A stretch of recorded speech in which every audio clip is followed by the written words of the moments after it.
Assalamu alaikum dear students. Welcome to mechanics lecture number 42, and this lectures we will discuss about the angular momentum as a part of the translational rotational analogies. So आइए आज का lecture start करते हैं. So जिस तरह के आप लोगों ने पिछले लेक्चर में लर्न किया कि मतलब टार्क जो है वो हमारे पास बेसिकली बराबर है tau is equal to r F. ठीक है, यानी हम यहाँ पर इसको लिख सकते हैं कि torque is given by tau is equal to r F. अब ये वाला जो मतलब है इसी स्लाइड पे आप देख सकते हैं कि here we will calculate work done by constant torque के कांस्टेंट टार्क हमारे पास कितना वर्क करता है. सो इसके लिए हमारे पास एक एग्जांपल है कि हम कहते हैं कि ये एक व्हील आपको देख रही है. Here we consider this wheel as a rigid body. ठीक है, और इसमें हम कहते हैं कि एक पॉइंट है उस पर हम टेंडेंशियल फोर्स अप्लाई करते हैं उसी पॉइंट पे, और हम कहते हैं कि उस पॉइंट पे जब हम फोर्स अप्लाई करते हैं so it moves through a distance that is equal to the arc of a circle, और उसको हमने डिनोट किया है डेल्टा एल से, that is basically the arc length. और हम कहते हैं कि जब ये मूव करता है सो यहाँ पर एक एंगुलर डिस्प्लेसमेंट अकर होती है that we denoted by delta theta. So इसी तनाजुर में जो वर्क डन है वो हमारे पास क्या है. The work done in such a conditions can be written as W is equal to F delta L. That is, when we apply the force so the body covers some distance, so we call that the work has been done. ठीक है, so delta L जिस तरह के हमने translatory motion में पढ़ा है कि ये जो डेल्टा एल है this is basically equal to R delta theta. So इस डेल्टा एल की बजाय हम यहाँ पर इसकी वैल्यू पुट करते हैं जो कि रोटेशनल मोशन में हमारे पास है कि delta L is equal to R delta theta. So ये वाला रिलेशन हमारे पास आ जाएगा. अब इसी रिलेशन में आप लोग देख सकते हैं कि ये जो एफ आर के दरमियान जो रिलेशन है रोटेशनल मोशन में हम इसको टार कहते हैं, and delta theta will be on its own place. So we have the relations for the work done by constant torque and that will be equal to tau delta theta. So ये जो relations है W is equal to tau delta theta, that is basically the work done by a constant torque. ये हमारे पास work done है by a constant torque. So यहाँ पर आप इसी टेबल्स में आप देख सकते हैं कि हमारे पास जो ट्रांसलेशनल मतलब है क्वांटिटीज है उनकी मतलब ये हमारे पास ये सारे के सारे लेफ्ट हैंड साइड पे ये आप देख रहे हैं. ये हमारे पास क्या है, ये हमारे पास ट्रांसलेशन क्वांटिटीज है, मतलब डिस्प्लेसमेंट है, वेलोसिटीज है, एक्सेलरेशन है, force, mass, Newton second law, kinetic energy, work and momentum.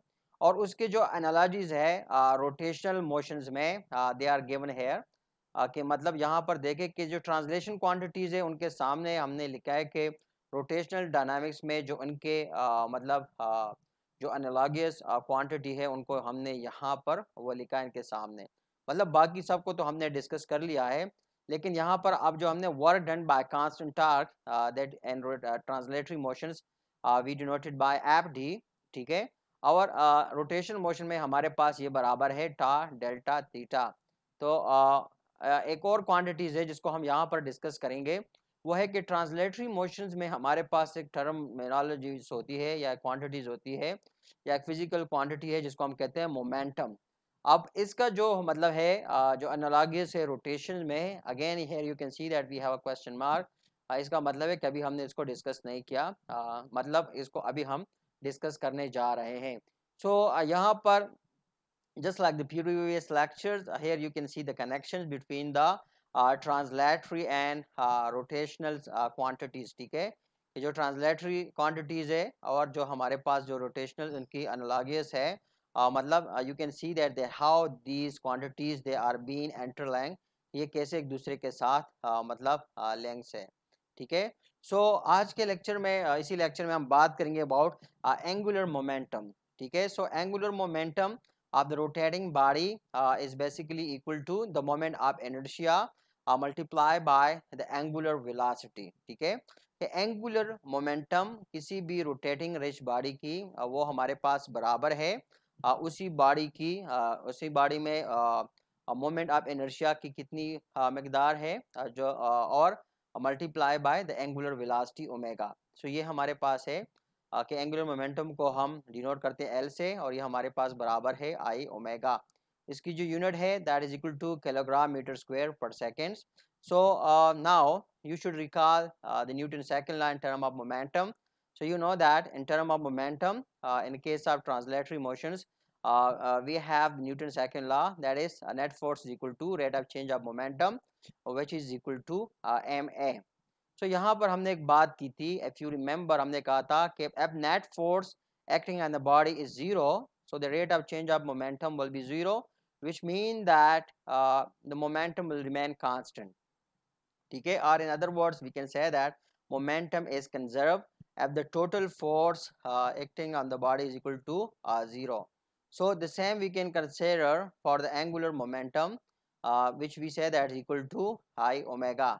ठीक है, so we have similar to the momentum case, we can show that rotation version of the Newton second law holds like this. ठीक है, जिस तरह हमने translatory case में discuss किया था कि हमारे पास जो ट्रांसलेटरी मतलब मोमेंटम है वो कैसे फोर्स के साथ वो लिंक कर रही है, सो सिमिलरली यहाँ पर भी हम उसी तरह के एक केस को डिस्कस करते हैं कि किस तरह टार्क जो है मतलब ये जो रोटेशनल या एंगुलर मोमेंटम है उनके साथ लिंक कर रही है। तो यहाँ पर हम कहते हैं the net torque is equal to the rate of change of angular momentum, which is equal to I alpha. I is moment of inertia, alpha the angular accelerations. So again यहाँ पर हम कंसिडर करते हैं जिस तरह हम Newton second law में translatory motions के लिए मतलब बयान करते या स्टेट करते हैं कि if the total torque is equal to zero, so it would mean that the rate of change of angular momentum is zero, which in other word would mean that जो हमारे पास angular momentum है वो constant रहेगा। और इसको हम state इस तरह करते हैं कि एंगुलर मोमेंटम इज कंजर्व कि if total torque is equal to zero, कि अगर टोटल टार्क किसी भी बॉडी पे रिएक्ट करता हो और उसकी जो क्वांटिटी वो जीरो के बराबर हो, सो उसका मतलब होगा कि एंगुलर मोमेंटम की जो वैल्यू है, जो ओरिजिनल वैल्यू है वो बरकरार रहेगी। ठीक है, और इसके लिए हम एक एग्जांपल ले रहे हैं कि एक बार हमारे पास एक बॉडी है जिसको हम स्टार्ट से उसकी मोशन ले रहे हैं कि स्टार्ट में हम टाइम को कंसिडर करते हैं कि 0 सेकंड है, एंगुलर वेलोसिटी हमारे पास है ओमेगा नॉट है, और एक टाइम टी गुजरने के बाद उसकी एंगुलर जो वेलोसिटी है वो ओमेगा हो जाती है। सो इनिशियली हम कहते हैं उसकी जो टोटल मतलब है एंगुलर मोमेंटम है, we say that is equal to L naught, or we say that is equal to I omega is equal to I naught omega naught. So change momentum of inertia from I naught to I by changing the body shape. ठीक है, कि हम body में जो inertia है I की value हम कहते हैं वो जो वेरी करती है ओमेगा की वैल्यू जो है वो सेम रहती है, क्योंकि जितने भी पॉइंट्स होती है रिच बॉडी में उन तमाम की तमाम के लिए ओमेगा की वैल्यू वो कांस्टेंट रहती है। सो आई की वैल्यू को हम चेंज कैसे करेंगे? आई की वैल्यू को हम चेंज कर सकते हैं by changing the shape of the body. कि हम अगर बॉडी के शेप को चेंज करें, मतलब उसमें जो डिस्ट्रीब्यूशन ऑफ द पार्टिकल्स है उसको चेंज करें, तो क्या होगा, उससे हमारे पास जो आई की वैल्यू है वो चेंज होती रहेगी। So by this way we can change the momentum, और उसी तरह हम मोमेंटम को चेंज कर सकते हैं। So here you can see that we have conservation of angular momentum, और उसके लिए हमारे पास एग्जाम्पल है आई स्कैटर की। तो आई स्कैटर के इसके यहाँ पर आप देख सकते हैं फिगर में कि हमारे पास मतलब आई स्कैटर की दो एग्जाम्पल हैं कि एक में देखें इसकी बॉडी शेप एक तरह की है, दूसरी में दूसरी तरह के हैं। इसमें उसने हाथ पे लाए हुए हैं और दूसरे में उसने हाथ को रोल किया हुआ है। ठीक है, सो इसमें हम कहते हैं कि जो एंगुलर मोमेंटम है that is equal to I omega, और उसकी जो मोमेंट ऑफ इनर्शिया है वो हमारे पास बराबर है I is equal to summation M R square. ठीक है, सो वी गेट दैट कि I omega is equal to I naught omega naught, मतलब कि जो हमारे पास जो एंगुलर मोमेंटम है दैट विल रिमेन कंजर्व। मतलब क्या है कि मास डिस्ट्रीब्यूशंस, अगर मतलब हम कहते हैं कि इनर्शिया यहाँ पर क्या है, इनर्शिया इस पर्टिकुलर कंडीशंस में अगर यह ज़्यादा है तो इट मीन दैट कि हमारे पास क्या होगा, ओमेगा की वैल्यू कम होगी। लेकिन यहाँ पर जो हम कहते हैं कि ये जो पर्सन है या जो मतलब है जो आई स्कैटर है, जब वो आपने हाथों को रोल करती है, so she basically decreases the moment of inertia, which in other words she increase the angular velocity increase कर रही है। मतलब एक क्वांटिटी में क्या, एक क्वांटिटी में इंक्रीज आएगी तो दूसरी में डिक्रीज आएगी, ठीक है। लेकिन अगर पहली क्वांटिटी में इंक्रीज आएगी तो दूसरी क्वांटिटी में डिक्रीज आएगी। और आप लोगों ने पहले लिंक किया हुआ है कि what is the relation between the inertia and angular velocity, ठीक है, कि मतलब इनर्शिया किस चीज़ पे डिपेंड करती है। हमने देखा है कि इनर्शिया डिपेंड करती है आर पे और सेम आर स्क्वायर पे और जो ओमेगा है that's also depend on the r, ठीक है। But inertia depend on I r square proportion to r square, while v is basically inversely जो ओमेगा है it's inversely proportion to r, ठीक है। सो अब आप देखें कि जब आर की जो जो डिस्ट्रीब्यूशंस है, मतलब पहले केस को अगर आप कंसिडर करते हैं, so I is large and omega is small, ठीक है। वो क्यों है? क्योंकि बॉडी की डिस्ट्रीब्यूशन, मास डिस्ट्रीब्यूशन वो ज़्यादा है।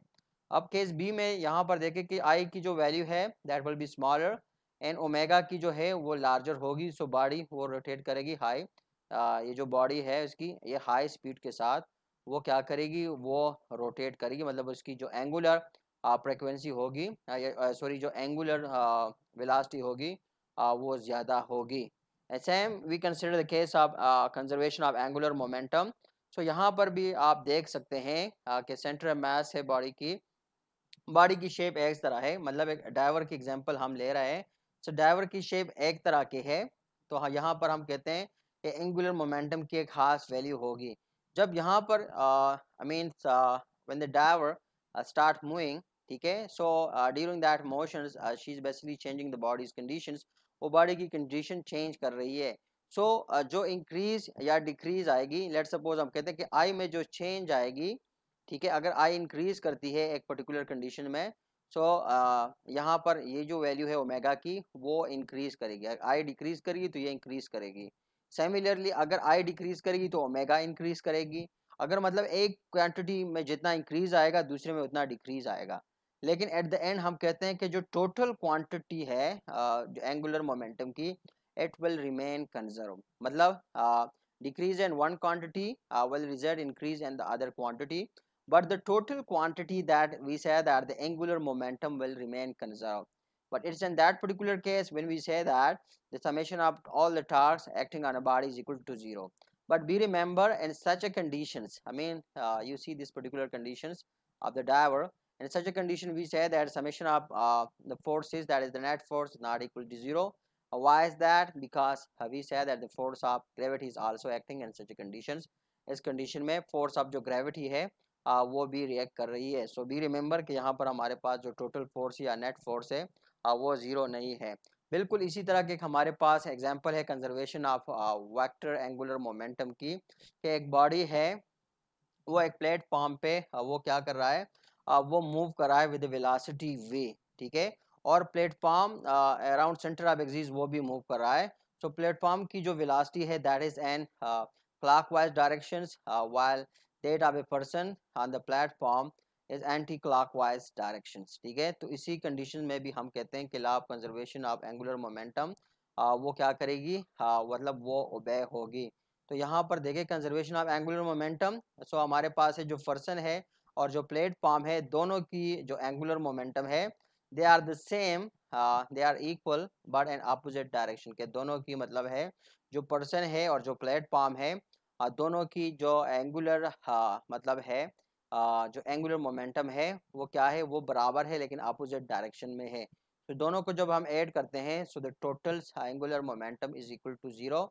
what it mean, it mean that the total angular momentum it's remain conserve, कि वो हमारे पास constant रहती है।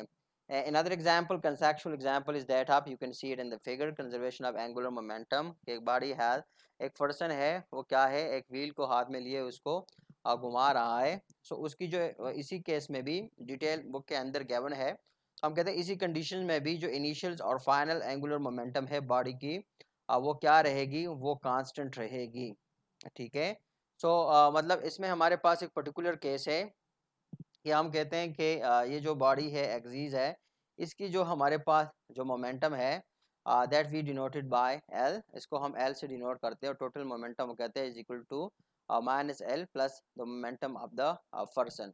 तो इसी कंडीशंस में यहाँ पर देखें, जब पर्सन इसी कंडीशन में हो, इसकी पूरी डिटेल्स मतलब जो एग्जांपल है आप उसको बुक के अंदर देखोगे, so you will learn it and more details. हम यहाँ पर पूरा डिटेल नहीं दे सकते, जस्ट इसके शॉर्ट डिस्कशन दे रहे हैं। सो यहाँ पर देखें कि मतलब इस व्हील को उसने पकड़ा हुआ है and it's performing the rotatory motions, वो उसको रोटेट कर रही है। सिमिलरली यहाँ पर एक प्लेटफॉर्म है, वो भी रोटेट कर रही है, ठीक है। सो एक हमारे पास मतलब है ये रोटेशनल है, and the same way we have the rotation of this platform as well, ठीक है। और ये बंदा इस पे खड़ा है तो जाहिर बात है वो भी रोटेट कर रहा है, ठीक है। तो बंदा इस प्लेटफॉर्म पे वो भी रोटेट कर रहा है और ये जो बॉडी है ये भी रोटेट कर रही है। सो जो टोटल मोमेंटम है वो हमारे पास अब देखें कि that is equal to minus L, ठीक है, प्लस द पर्सन रोटेशंस, ठीक है। मतलब जिस तरह प्रीवियस केस में हमारे पास था कि प्लेटफॉर्म एक डायरेक्शन में रोटेट कर रहा था और बंदा किसी दूसरे डायरेक्शन में, तो somehow look like the same one. अब यहाँ पर देखिए, इसको थोड़ा बहुत हम समराइज करते हैं, इस एल को दूसरे साइड पे लेके जाते हैं। सो जो पर्सन की जो एंगुलर मोमेंटम है that is equal to the twice of the mechanism that is been shown, ठीक है। So that is somehow a demonstration, for detail you have to consult the book, ठीक है। अब यहाँ पर ये टेबल हमारे पास ऑलमोस्ट कंप्लीट हो गया कि जो ट्रांसलेशन क्वांटिटीज है दे हैव द करस्पॉन्डेंस और the analogous rotationals quantities, and now you can analyse for yourself. आप अपने लिए उसको खुद भी मतलब देख सकते हैं कि ये देखिए ये जो हमारे पास क्वांटिटीज है, अब ट्रांसलेशन मोशन में हमारे पास ये क्वांटिटी है और इसकी करस्पॉन्डेंस क्वांटिटीज हमारे पास जो रोटेशनल डायनामिक्स है उसमें वो ये है। And again we say that these quantities they are being connected by these relations, वो इन relations के साथ ये एक दूसरे के साथ क्या है, एक दूसरे के साथ links है। So that's all we have for this lecture. Thanks for watching. See you in next lecture very soon. Till then, bye bye.